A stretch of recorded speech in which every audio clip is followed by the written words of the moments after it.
At 18, Alara had already lost two families, the one she was born to and the one the state had made for her, a pale imitation held together with paperwork and routine. All the world left her was a thin manila envelope containing a birth certificate with a name she did not recognize and a rusted iron key to a condemned cannery on the forgotten end of the docks. The deed transferred for the official sum of $1 in paid-back taxes. The town council, she would later hear, had a good laugh about that. A girl with nothing, given a building worth less than nothing. But what nobody knew, what the salt-eaten boards and the shattered windows kept secret, was that behind the great walk-in freezer, a metal box sweating with the ghost of cold, sealed away from the sea and the rot and the slow grind of time, Silas had left the only thing that ever truly mattered. That, though, comes later. First, there was the leaving. The final morning at the state home was the color of dishwater. A pale, exhausted gray that promised nothing. She packed the few things she owned into a canvas bag. 3 shirts, 2 pairs of jeans, a worn copy of a book with a faded cover, and a small, smooth stone she'd kept in her pocket since she was a child. A perfect gray oval that felt cool and solid in her palm. The head matron, a woman whose face seemed permanently pinched from decades of budgets and disappointments, handed her the envelope without a word of warmth. Her duty done. The gate of the institution clicked shut behind Alara with a sound of profound finality. A sound that separated her past from a future that was a complete and terrifying void. The bus ride was 6 hours through flat, tired country that eventually buckled and rose into hills, then fell away to meet the sea. The air changed, growing heavy and wet, tasting of salt and something else, something like decay and endurance mixed together. She got off at a stop in a town that looked as if it had been left behind by the tide. The paint on the buildings was peeling in long strips, the wood of the storefronts was bleached to the color of bone, and a persistent, damp wind bullied loose scraps of paper down the empty main street. She felt the eyes of the town on her as she walked. The new thing, the girl with the canvas bag and the look of someone who had just been set down in a place she didn't belong. The town clerk, a man with a soft, round body and suspicious eyes, looked at the deed in her envelope and then back at her. He made a small, wet sound with his lips, a little puff of pity and dismissal. "Silas's old place," he said, not a question. "You his kin." Alara shook her head. "I don't know who he was." This seemed to confirm something for the clerk. He stamped a form with unnecessary force. "Well, it's yours now. What's left of it. The town will likely be taking it for the land by year's end. Condemnation orders already been drawn up. Just a matter of filing." He pushed the papers back to her. He didn't offer a map. He didn't offer a welcome. He just pointed a thick finger toward the window. "Down at the end of the wharf. You can't miss it. It's the one that's falling down." She walked toward the water. The cry of the gulls growing louder, more insistent. A raw and lonely sound that seemed to be coming from inside her own chest. The wharf was a spine of rotting piers stretching out into a gray harbor. And there it was. It wasn't just falling down. It looked like a great wooden beast that had laid down to die on the shore, its bones showing through its skin, its windows like vacant eyes staring out at the indifferent sea. It was bigger than she had imagined. A sprawling carcass of rust and ruin. This was her inheritance. This was all she had. A place the world had already thrown away. She stood there for a long time, the wind pulling at her hair, the single iron key growing heavy and cold in her hand. She found a diner a block from the wharf, a long, narrow room that smelled of coffee and fried onions and something warm and old, like baked bread and settled dust. The sign in the window just said, "Eat," in faded red letters. A woman with a cloud of white hair pinned up on her head and hands that were chapped and strong from work wiped down the counter as Alara slid onto a stool. The woman's eyes, a pale, clear blue, missed nothing. "You're the girl," she said. It wasn't a question. The one for Silas's place. Alara just nodded, her throat too tight to speak. The woman placed a thick ceramic mug in front of her and filled it with steaming black coffee without asking. "I'm Martha," she said. "Drink that. You look like you've been chilled to the bone." The coffee was hot and bitter and good. It spread a small, fragile warmth through her chest. "They said at the clerk's office. They said it's condemned." Martha snorted, a sound like gravel turning over. That clerk's been saying that for 10 years. He's got the patience of a vulture, just waiting for the thing to fall so his brother-in-law can get the land cheap. She leaned on the counter, her expression softening just a little. You knew him? Silas? Alara asked, her voice quiet. Knew him my whole life, Martha said, her gaze drifting toward the window, toward the sea. He wasn't what people thought. Not at the end she began to talk, her voice low and steady, a rhythm that was part of the diner's quiet hum. She told Alara how Silas's family had run the cannery for 3 generations, how the whole town had once worked to the sound of its steam whistle. She described the smell of the brine, the flash of silver scales, the shouts of the fishermen on the docks.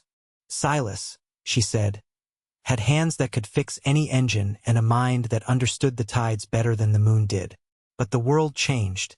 Big factory ships came, massive operations that scooped the life from the sea and processed it miles offshore. The small boats couldn't compete. The town's fishing fleet dwindled, then vanished. The cannery slowed, sputtered, and one day the whistle just didn't blow. He tried to keep it going, Martha said, her voice dropping lower. Tried other things, canning vegetables from the inland farms, making preserves. But the big companies had the market cornered. Squeezed him from every side. Silas grew quiet, reclusive.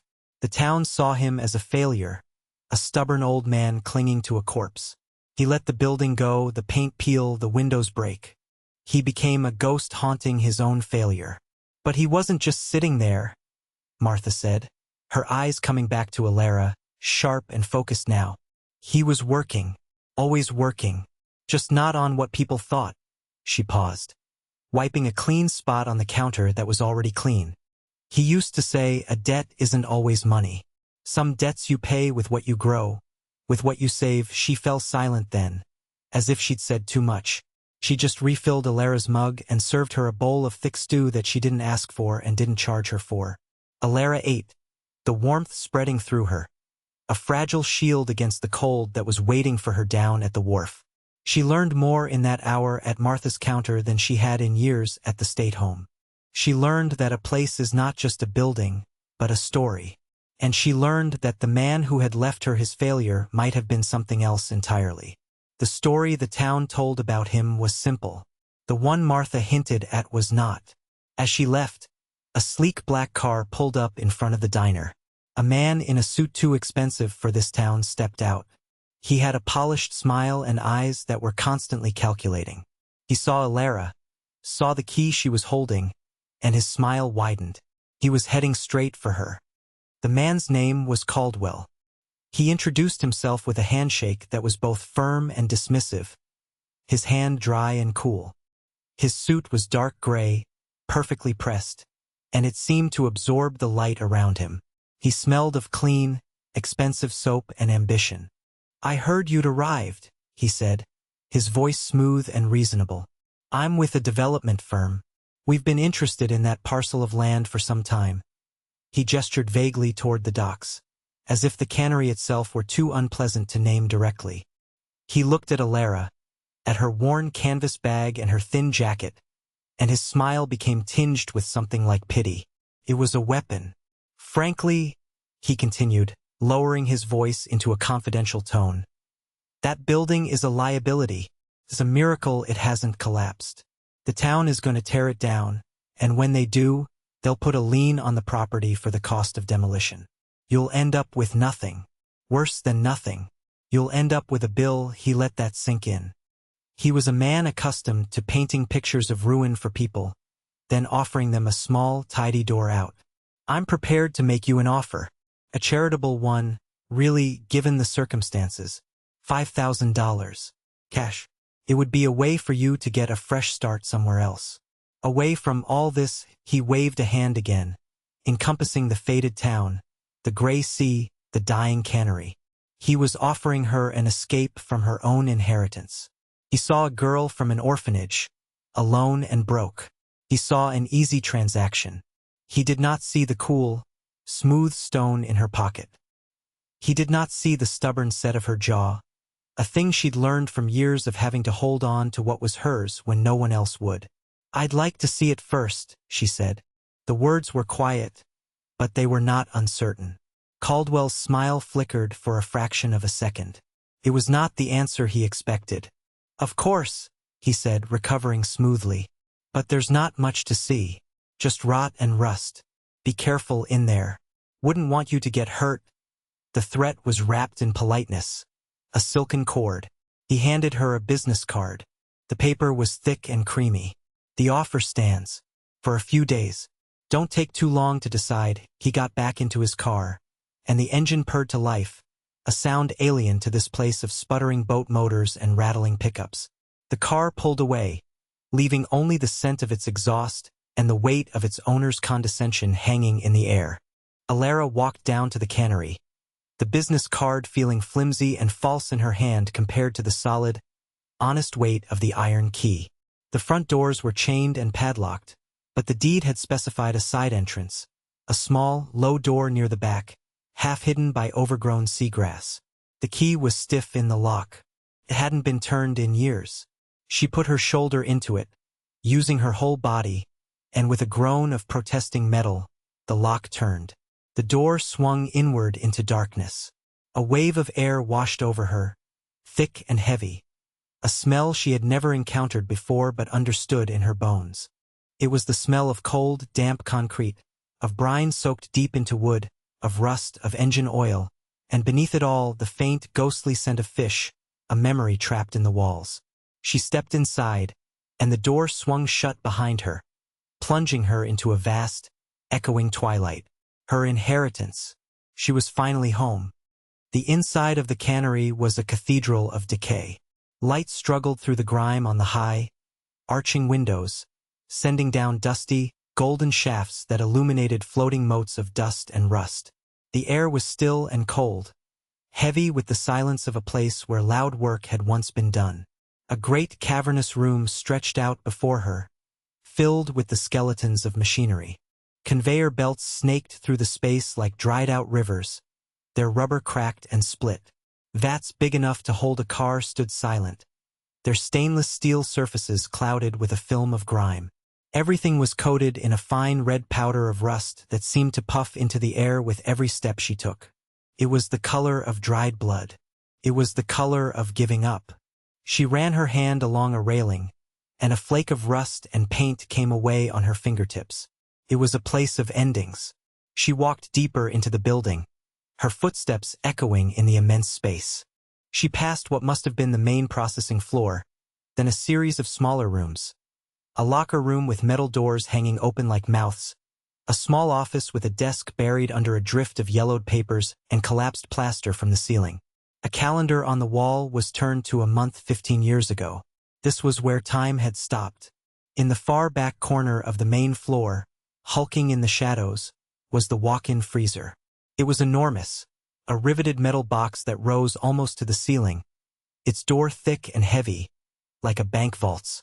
A patina of frost and corrosion covered its surface, and she could feel a deep, penetrating cold radiating from it, even though the compressors had been silent for more than a decade. It was a cold that felt older than weather, a permanent chill that had soaked into the very foundation of the building. And it was there, in the shadow of the great freezer, that she saw him. Akat. He was old, a tomcat with a torn ear and a coat the color of rust, a perfect match for his surroundings. He was sitting on the concrete floor, bolt upright, staring intently at the brick wall just behind the freezer. He didn't flinch as she approached, just turned his head slowly, his green eyes ancient and unblinking. He was not afraid. He was waiting. She sat down on an overturned crate a few feet away. She didn't try to touch him. She just sat, sharing the silence. The cat, after a moment, gave a slow blink, a sign of acceptance, and then returned his gaze to the wall. His presence was a small, stubborn spark of life in the overwhelming deadness of the place. He was the keeper of the ruin. She named him Rust. She spent hours in the Cannery that first day, just walking, touching things, breathing in the history of the place. She found a small workshop off the main floor, less decayed than the rest. Tools hung on a pegboard, outlined in dust. Wrenches, calipers, files, their shapes still clear. A pair of worn leather gloves lay on a workbench next to a half-disassembled motor, as if Silas had just stepped out for a moment and would be back any minute to finish his work. There was an order here, a care that was absent in the rest of the building. This was his sanctuary. It was here she began to feel him, not as a ghost, but as a presence, a careful intelligence that still lingered in the arrangement of the tools, in the neat coils of wire, in the very air of the small room. This was not the workshop of a man who had given up. This was the workshop of a man who had simply changed his work. As the sun began to set, sending long orange fingers of light through the grimy windows, she knew she would not be selling. She couldn't. It wouldn't be like selling a building. It would be like selling a grave. She didn't know what she was looking for or what she would do, but she knew she had to stay. She owed it to the man who had left his last testament to a stranger. As she left, locking the small door behind her, she saw Rust. He hadn't moved. He was still there, a small, loyal statue, keeping his silent vigil, watching the wall. The days took on a shape. In the mornings, Elara worked for Martha at the diner, washing dishes and bussing tables for a few dollars and all the food she could eat. Martha never called it a job. She just said, "You might as well make yourself useful while you figure things out." And she paid Elara from a cash box at the end of each day, her expression unreadable. In the afternoons, Elara would go to the cannery. She bought a broom and a bucket and work gloves. She started in the small workshop, sweeping away the years of dust and plaster, wiping down the tools, cleaning the grime from the single window until a clean, clear square of light fell across the workbench. It was a small act of reclamation, a single point of order in a universe of chaos. The town watched her. They saw her walking to the cannery each day with her bucket and her broom. They saw the faint glow of the lantern she worked by in the evenings. They whispered at the post office and in the aisles of the small grocery store. Pity was the main ingredient of their talk. "Poor girl," they'd say, "doesn't have the sense to take the money and run. She's trying to sweep the ocean out of that place." Jeb, a former foreman from the cannery's last days, a man with a perpetually guilty slump to his shoulders, would sometimes watch her from the end of the pier, his face a mask of old shame. He never spoke to her. He just watched and then turned away. Caldwell's black car would cruise by every few days, a silent, predatory reminder of his offer. He never got out. He just slowed, looked, and drove on, confident that time and decay were on his side. But Elara wasn't trying to fix the whole building. She was just listening to it. And the more time she spent there, the more one thing pulled at her, a question that hummed just beneath the surface of the silence. It was the wall behind the giant freezer. Rust the cat was her compass. He never left it. He would sleep there, his body curled against the cold bricks. He would sit there for hours, a sentinel at his post. His devotion to that single, unremarkable stretch of wall was absolute. It was unnatural. One afternoon, she started to look at it closely. The rest of the cannery was built of old, dark, sea-stained brick, the mortar crumbling and sandy. But this section, the 20-foot span directly behind the freezer, was different. The bricks were a slightly different color, a harder, denser red. The mortar lines were cleaner, sharper, laid with a skill that was almost invisible. It was a patch, a massive, seamless patch, but a patch nonetheless. There was no reason for it.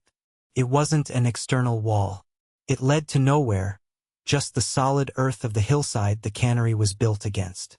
Why would anyone rebuild an entire section of an interior wall with such precision, only to hide it behind a 2-ton freezer? She tried to move the freezer. It was an absurd, impossible task. It was bolted to the floor with massive iron bolts, rusted tight. She found a long iron pry bar in the workshop and wedged it underneath, putting all of her weight and strength into it. The bar bent. The freezer did not move. It gave a low, metallic groan, a sound of protest from its very core, but it did not budge a single inch. The effort left her breathless, her muscles aching, the frustration a hot knot in her stomach. Yet the failure only deepened the mystery. Whatever was behind that wall, Silas had not wanted it to be found by accident. The secret was sealed. For days, the wall became her obsession. She would run her hands over the bricks, feeling for any looseness, any change in temperature. She tapped each brick with a hammer, listening to the sound. Most gave a dull, solid thud. But near the bottom, right in the center, one brick gave a slightly different sound. A hollow echo, faint but unmistakable. A door. Not a door for a person, but an answer. The starting point. She sat on the floor, her back against the cold steel of the freezer, and looked at the cat. He was watching her, his green eyes glowing in the dim light. He seemed to be nodding, a silent confirmation. "You're getting warmer," he seemed to say. "You're finally starting to listen." The bolts holding the freezer to the floor were the key. They were thick as her thumb, their hexagonal heads fused by years of rust into shapeless, rounded lumps. She spent a day in the workshop, cleaning and sorting Silas's tools, learning their names and their functions from the faded diagrams in an old repair manual she found on a shelf. She found a can of penetrating oil still half full. For 3 days, she applied the oil to the bolts, letting it soak deep into the rusted threads, a patient, repetitive ritual.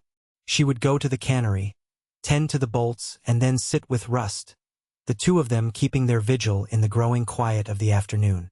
On the 4th day, she found the wrench. It was huge, a monster of a tool, heavy and black, with an adjustable jaw that looked like it could crack stone. Took both hands to lift it. She fitted it over the first bolt head, the metal seating with a satisfying clank. She took a deep breath and pulled. Nothing. The bolt was one with the concrete. She repositioned her feet, braced herself against the freezer's metal wall, and pulled again, a low grunt escaping her lips. There was a sound. Not a movement, but a sound. A high, piercing screech of metal on metal. A sound of agony. The rust was breaking. Encouraged, she threw her entire weight into it, her muscles screaming in protest. The screech came again, louder this time, and then, with a sudden, jarring crack that echoed through the entire cannery, the bolt gave way. Turned. Only 1/4 of an inch, but it turned. It took her the rest of the day to loosen all 6 bolts. By the time she was done, her hands were raw, her body thrummed with exhaustion, and the floor around the freezer was littered with rust shavings and metal dust. But the beast was unchained. The next day, she brought the pry bar back. She wedged it under the front edge of the freezer and, this time, when she put her weight on it, the massive metal box scraped backward, moving an inch across the concrete floor with a deafening shriek. Then another inch. Then a foot. It was slow, brutal work. Each tiny movement was a victory. She worked until the sun went down, sweat stinging her eyes, her body a single, sustained ache. By the time she was done, she had moved the freezer 3 feet from the wall. It was enough. The space behind it was choked with thick, sticky cobwebs and the dust of ages. But the wall was clear, and the hollow-sounding brick was right where she had marked it. Her heart was hammering against her ribs. She took a small chisel and a hammer from the workshop. With a few careful taps, the mortar around the brick crumbled. She worked her fingers into the gap and pulled. The brick slid out of the wall as if it had been designed to do so, its edges perfectly smooth. Behind it was darkness. A cool, earthy smell, clean and damp, wafted out. A smell of living things, of soil and roots. It was utterly different from the dead, briny air of the cannery. She reached for the lantern. If you have stayed with this story this far, stay a little longer, because what happens next is the part 1 have been waiting to tell you. It is the moment when a lock finds its key, when a question finds its answer, and when a girl who had been given nothing found the one thing she was meant to protect. She held the lantern up to the opening, her hand trembling slightly, and peered into the darkness. It was not a small cavity. It was a room, a hidden chamber, carved out of the earth and stone behind the cannery. And it was full. The lantern light cut a trembling circle in the darkness, revealing not treasure chests or stacks of money, but shelves. Rows upon rows of simple wooden shelves, reaching from the floor to the low, arched ceiling of the chamber. And on the shelves were jars. Hundreds of them. Thousands. Small glass jars, meticulously arranged, each with a small handwritten label. The light caught the glass, and the room sparkled with 1,000 tiny reflections, like a captured constellation. The air was cool and still, with that clean, earthy smell, like a cellar after a rain. A faint, almost inaudible hum vibrated through the floor, a low, steady thrum of life. Alara pulled out a few more bricks, widening the opening until she could squeeze through. She stepped inside, and the sound of the sea, the constant companion of the cannery, faded away, replaced by a profound, reverent silence. She walked down an aisle, holding the lantern high. The labels on the jars were written in a neat, concise script. They weren't filled with preserves or canned fish. They were filled with seeds, seeds of every shape, size, and color. Tiny black specks, smooth ivory beads, wrinkled brown shells, vibrant red kernels. Each label bore a name and a year. Porter's Pride Tomato, 1988. Aunt Molly's Ground Cherry, 1992. King of the North Pepper, 1995. Blue Hubbard Squash, 2001. It was a library of life, a seed bank. At the back of the room, on a small wooden desk, sat a collection of thick, leather-bound ledgers. She opened the first one. The same neat script that was on the jars filled the pages. It was Silas's handwriting. For hours, she sat at that desk, the lantern her only light, and read. The ledgers were not just an inventory. They were a history, a secret history of the entire region. Silas had documented everything. He had spent the last 20 years of his life, the years the town thought he was rotting away in his failure, traveling the back roads, visiting small family farms, the ones being squeezed out by the same big companies that had killed his cannery. He had collected seeds from them, heirloom varieties that had been in their families for generations, plants perfectly adapted to the local soil and climate. He collected them just before the farms went under, just before the land was sold off and plowed under for vast, uniform fields of commercial hybrids. The ledger detailed the stories of the families, the flavors of the tomatoes, the resilience of the beans. It was a book of memories, and he hadn't just collected them, he had given them away. The back half of each ledger was a record of distributions. He had been secretly supplying a network of small, struggling farmers with these seeds, for free, giving them crops that were hardier, tastier, and more resistant to local blights than anything they could buy. He was single-handedly keeping a whole ecosystem of agriculture alive, a quiet, anonymous rebellion against a world that valued only profit and scale. The fortune behind the freezer wasn't money. It was life. It was possibility. It was a promise. The hum she felt was from a small, ingenious geothermal vent he had engineered, piping a steady, cool air current from deep within the earth to maintain the perfect temperature and humidity for the seeds. It was a work of quiet genius. As she turned a page in the first ledger, a sealed envelope fell out. On the front, in that same steady hand, were the words, "To the one who remembers what's worth keeping." Her hands shook as she opened it. The letter was short. It did not use her name. It began, "If you are reading this, then you have found my life's work. The state told me they would send someone who had nothing. I was that person once. I believe that a person with nothing is the only one who can understand the value of a seed. The land the cannery sits on is valuable. A man will come and offer you money for it. You can take the money. It will be enough to start a new life and no one would blame you. Or you can continue the work. These seeds are not a collection. They are a conversation. They need to be planted, grown, and shared or they will die. The choice is yours. I left you the lock. You found the key. What you do with the door is up to you, and at the bottom, a single sentence. A seed is a promise." Alara sat back, the letter resting in her lap, the weight of it immense. The choice was not a choice at all. She knew, with a certainty that settled deep in her bones, what she had to do. The next morning, a notice was posted on the cannery door. It was from the town council, a final order of condemnation. The building was scheduled for demolition in 30 days. Caldwell had grown tired of waiting. The 30-day deadline was a death sentence, not just for the building, but for the living library hidden within it. Caldwell's impatience had turned into aggression. Alara knew she couldn't fight him on his terms. With lawyers and permits she didn't have.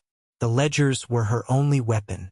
They contained not just the names of seeds, but the names of people, of families, of farms scattered across the coastal hills and inland valleys.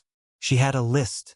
She spent the next 2 weeks on a borrowed bicycle from Martha, the ledgers wrapped in oilcloth and strapped to the back.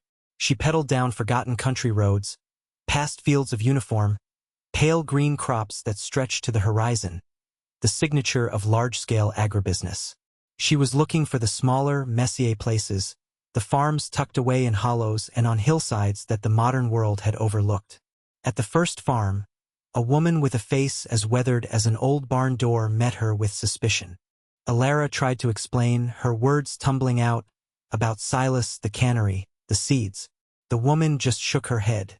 "Silas is dead," she said, her voice flat. "And we don't take charity." But then Alara opened the ledger. She pointed to a name. "It says here he got his Porter's Pride tomato seeds from your mother. In 1988. He wrote that they tasted like summer sunshine." The woman's hard expression cracked. A memory flickered in her eyes. "My mother's tomatoes," she whispered. "No one's grown those in 20 years. The seed companies told us they weren't profitable." Alara pulled a small glass jar from her bag. On the label it said Porter's Pride Tomato 1988. She held it out. The woman took the jar as if it were a holy relic. She stared at the small, pale seeds inside, and a single tear traced a path through the dust on her cheek.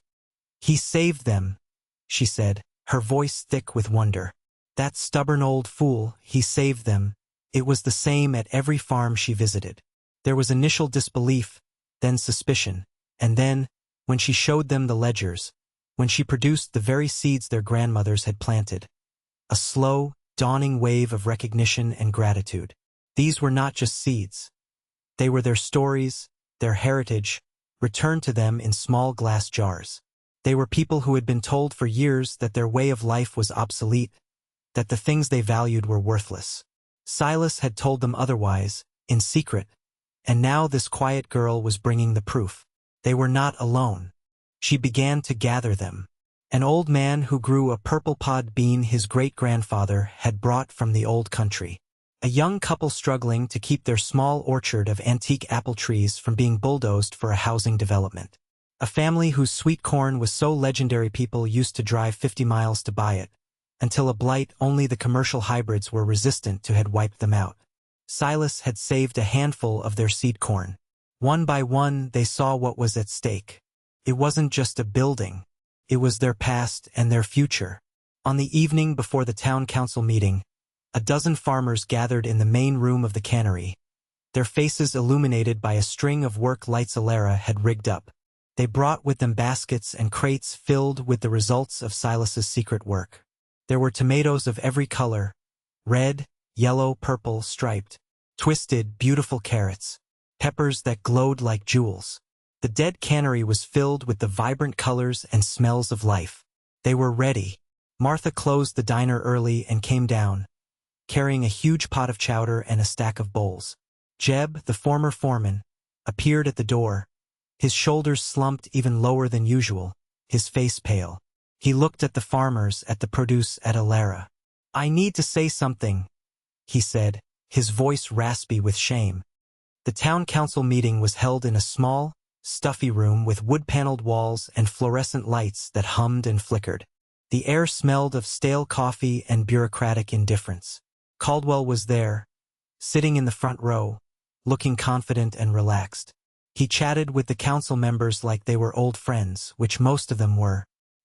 He saw Alara enter, followed by a procession of farmers in worn work clothes, and a flicker of annoyance crossed his face.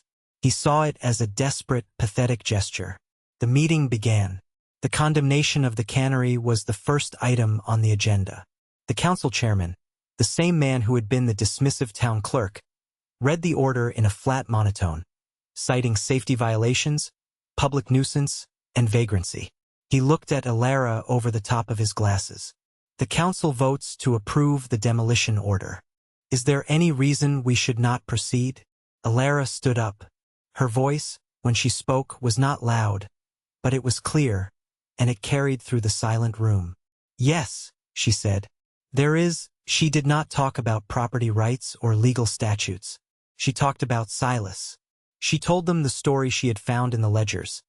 The story of a man who had watched his town soul be sold off to the highest bidder and had decided to save what he could, seed by seed. Then she stepped aside. The farmers came forward one by one. They placed their baskets of vibrant, impossible produce on the council's table until it was overflowing with color and life. The first woman, the one with the weathered face, held up a brilliant red tomato. "This is Porter's pride," she said, her voice ringing with an old anger. "My mother grew it. Your agribusinesses, Mr. Caldwell, said it didn't ship well enough, wasn't uniform enough. You told us to plow it under. Silas saved it. This is not a weed. This is our history." An old man held up a handful of purple pod beans. "Your company, Mr. Caldwell, sold us seeds 1 year that were sterile. We couldn't save them for the next season. We had to buy from you again and again. You weren't selling seeds. You were selling dependence. Silas gave us these. These are freedom." On and on it went. A chorus of voices, telling the same story of loss and quiet rescue. They were not just defending a building. They were reclaiming their own dignity. Caldwell's polished smile had vanished. His face was a tight mask of fury. He stood up, interrupting. "This is a farce, a sentimental sideshow. We are talking about a dangerous, derelict building. This has nothing to do with vegetables." And then Jeb, the foreman, stood up from the back of the room. Every eye turned to him. His face was ashen. "It has everything to do with it," he said, his voice cracking. 15 years ago, Mr. Caldwell's company wanted to buy the cannery. Silas wouldn't sell. He was trying to retool to local produce. He was going to compete with them. Jeb took a ragged breath. "Caldwell paid me. He paid me to sabotage the main boiler, to make it look like an accident. I ruined that equipment. I'm the one who shut the cannery down. I'm the one who broke that old man's heart." A collective gasp went through the room. The confession hung in the air, irrefutable and devastating. Caldwell was speechless, his face pale. The town council members looked at him, then at the farmers, then at the bounty on their table. They were no longer looking at a derelict building. They were looking at the evidence of their own neglect, their own willingness to let a good man be erased. The chairman cleared his throat. He looked at the condemnation order in his hands as if it were contaminated.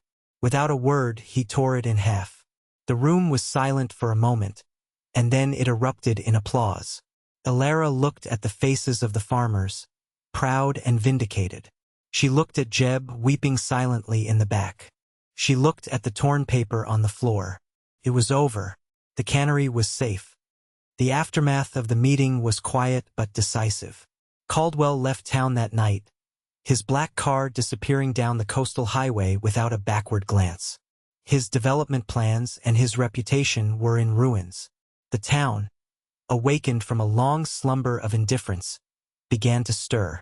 The story of Silas's secret library, his quiet, decades-long act of defiant preservation, spread from the diner to the post office to the fishing boats in the harbor.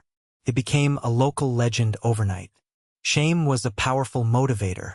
People who had once pitted Elara or dismissed Silas as a crazy old man now looked at the cannery with something like reverence. It was no longer a symbol of failure. It was a testament to a value system they had forgotten they shared. The morning after the meeting, Jeb was waiting for her at the cannery door.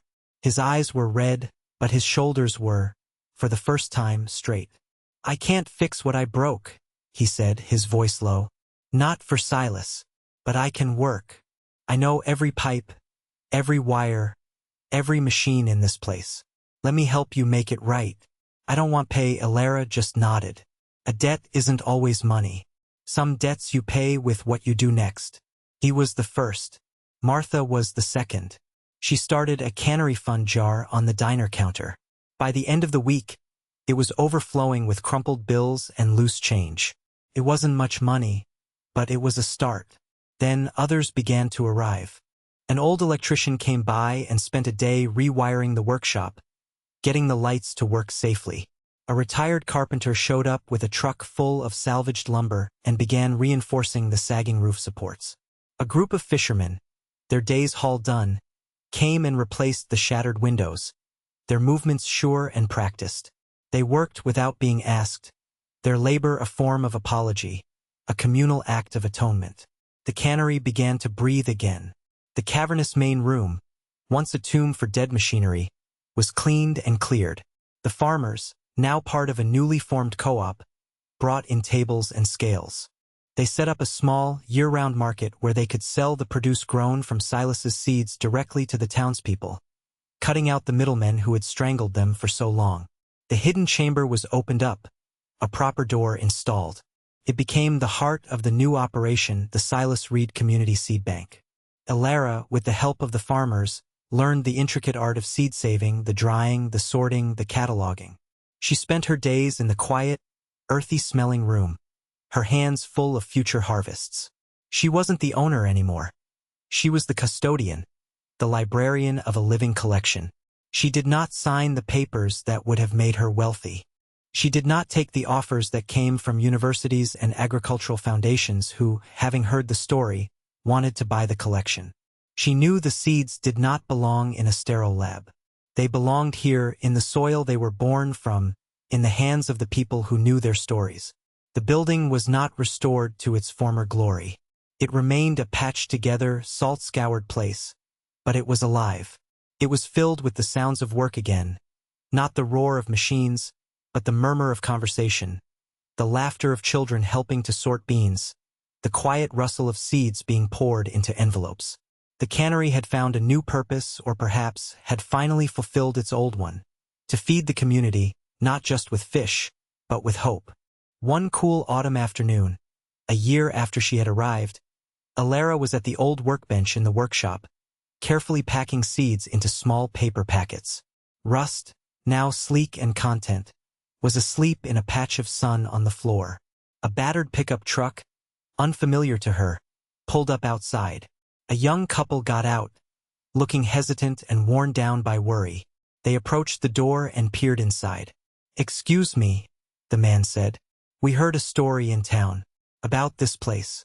About seeds their farm," they explained, "was failing. They had bought into the promise of the big seed companies, and now they were drowning in debt, their soil depleted. They had heard there was another way." Elara listened, her expression calm and patient. She had heard the story before. She did not say much.